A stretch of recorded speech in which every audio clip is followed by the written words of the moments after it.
అని అడుగుతుంది. తర్వాత ఈ చైనా ఏమడుగుతుందంటే మీరు విధించిన అత్యధిక టారిఫ్లు ఆల్మోస్ట్ 40% యావరేజ్ వస్తుంది, వీటన్నిటినీ రిమూవ్ చెయ్యండి అని చైనా అడుగుతుంది.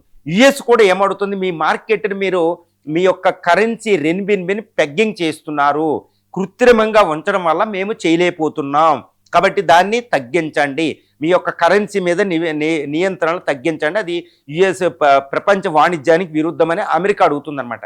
ఇది ట్రేడ్ వారికి సంబంధించిన అతిపెద్ద విషయంగా రెండు దేశాల మధ్య చెప్పుకోవచ్చు. కానీ యుఎస్ అడుగుతున్న సోయాబీన్ని బోయింగ్ ఎయిర్ క్రాఫ్ట్లు చైనా కొనడానికి పెద్ద ఇబ్బంది ఏం కాదు, అది it is ready to import from the US అండి. కానీ చైనా అడుగుతున్న ఈ యొక్క హైటెక్ ప్రొడక్ట్స్ని, ఏఐ తర్వాత సెమీ కండక్ట్స్, ఈ ప్రొడక్ట్స్ని అమెరికా చైనాకి ఇవ్వడానికి ఏ మాత్రం కూడా ట్రంప్ ఒప్పుకోవడంలా.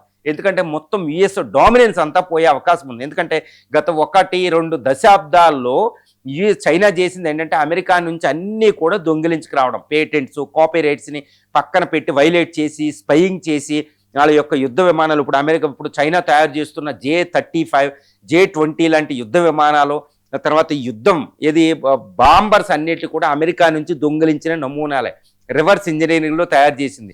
ఏఐ టెక్ ఏంటంటే 5Gలు, వీటన్నిటిని కూడా అమెరికా నుంచి అది దొంగిలించిందే వెస్టర్న్ కంట్రీస్ అనమాట. న్యూక్లియర్ టెక్నాలజీని కూడా అనేది మనం చెప్పొచ్చు. ఇప్పుడు అమెరికా ఎందుకు సూపర్ పవర్గా ఉంటుంది, చైనా కంటే ఎడ్జ్ ఎందులో ఉంటే ఈ